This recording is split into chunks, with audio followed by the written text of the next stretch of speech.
और अब बात मुर्तजा के विस्फोटक प्लान की, जिससे 500 मीटर की दूरी पर खड़ी पुलिस अनजान थी, क्योंकि गोरखपुर हमले के आरोपी मुर्तजा को लेकर एक के बाद एक कई चौंकाने वाले खुलासे हो रहे हैं। और अब खुलासा हुआ है कि मुर्तजा गोरखपुर मंदिर को दहलाने की साजिश रच रहा था।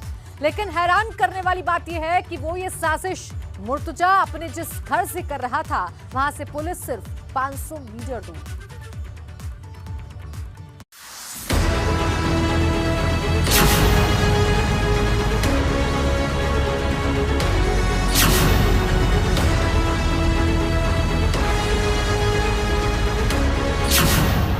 गोरखपुर हमले के आरोपी मुर्तजा पर बड़ा खुलासा।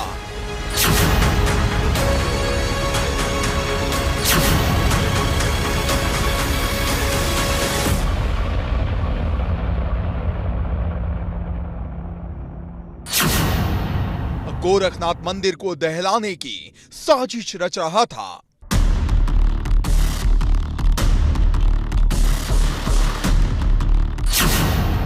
पांच 500 मीटर की दूरी पर बैठे थे एसएसपी और एलआईयू, लेकिन नहीं लगी भनक।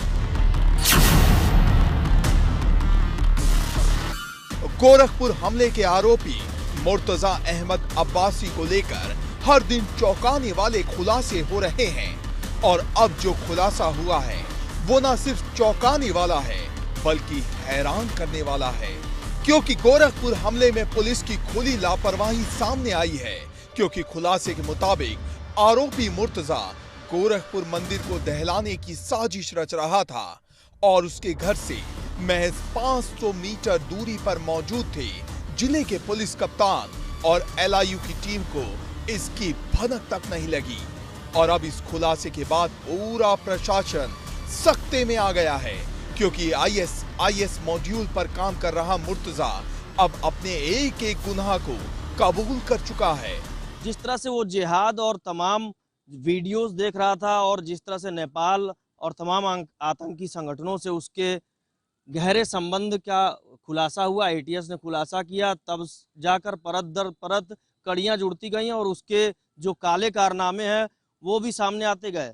सीए से लेकर एनआरसी और इसके अलावा तमाम ऐसे वीडियो जो आईएस से संबंधित थे उसने अपने लैपटॉप में देखे थे।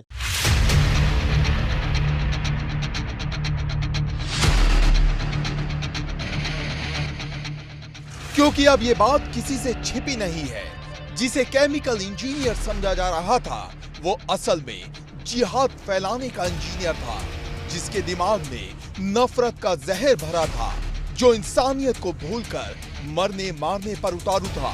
क्योंकि रविवार को जब मुर्तजा हमला करने पहुंचा तब उसका मकसद मरने और मारने का ही था। मुर्तजा ने आईएस वाले हथियार से 3 पुलिसकर्मियों को घायल कर दिया। हालांकि कोई बड़ी अनहोनी होती उससे पहले उसे पकड़ लिया गया और उसके नापाक मंसूबों को नाकाम कर दिया गया। जी, कोई भी इस तरह का कोई भी इन्वेस्टिगेशन होता है जो एटीएस करती है तो सेंट्रल एजेंसीज का सहयोग भी लेती है। इस केस में सेंट्रल एजेंसीज के इनपुट्स भी लिए गए हैं, तो वो सब पूरी प्रक्रिया चल रही है। बहुत सारा छानबीन चल रही है।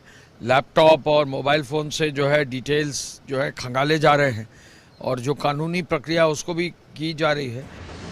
लेकिन बात सिर्फ मुर्तजा को पकड़ने तक की नहीं है, उसके तार कहां तक फैले हैं और उसकी इस साजिश में कौन कौन शामिल है इसका पता लगाने की भी है। क्योंकि सूत्रों की माने तो कई संदिग्ध अभी भी यूपी के अलग अलग शहरों में छिपे हुए हैं, जो नेपाल के रास्ते यूपी गोरखपुर आए थे। यही वजह है कि नेपाल बॉर्डर पर मदरसों की तलाशी से लेकर सभी धार्मिक स्थलों की सुरक्षा कड़ी कर दी गई है। क्योंकि बाराबंकी में 5 जिंदा बम मिलने से हड़कंप मच गया है। हालांकि बम निरोधक दस्ते की टीम ने उन्हें वक्त रहते निष्क्रिय कर दिया, लेकिन इस बीच 3 घंटों तक पूरे प्रदेश की सांसें अटकी रही। उत्तर प्रदेश के बाराबंकी जिले में उस वक्त हड़कंप मच गया जब सफेदाबाद क्षेत्र में बम मिलने की सूचना पुलिस को मिली। बाराबंकी का ये वही क्षेत्र है जहां बम मिलने की सूचना मिली थी और इस जगह पर जो है बम निरोधक दस्ता टीम पहुंची थी। फिलहाल इन सभी बमों को जो है टीम ने जो है निष्क्रिय कर दिया है। लेकिन इस पूरे मामले पर कहीं न कहीं जो पुलिस के जिम्मेदार अधिकारी हैं वो कार्रवाई कर रहे हैं। बम डिस्पोज करने के दौरान सुरक्षा के मद्देनजर करीब 2 घंटे तक बाराबंकी से लखनऊ की ओर जाने वाली ट्रेनों की आवाजाही पर रोक लगानी पड़ी। लेकिन मुद्दे की बात यह है कि बाराबंकी में ये जिंदा बम आखिर कहां से आए, क्योंकि अगर ये फट जाते या फिर कोई अनहोनी हो जाती तो क्या होता, क्योंकि अब पुलिस इसकी 360 डिग्री जांच कर रही है और इसका आतंक कनेक्शन भी तलाश कर रही है। क्योंकि जिस तरह से मुर्तजा ने हमला किया और जिस तरह से उसने खुलासा किया, उसके बाद बाराबंकी की बम वाली घटना से पूरा प्रशासन अलर्ट मोड पर है। Bureau report, ABP Ganga.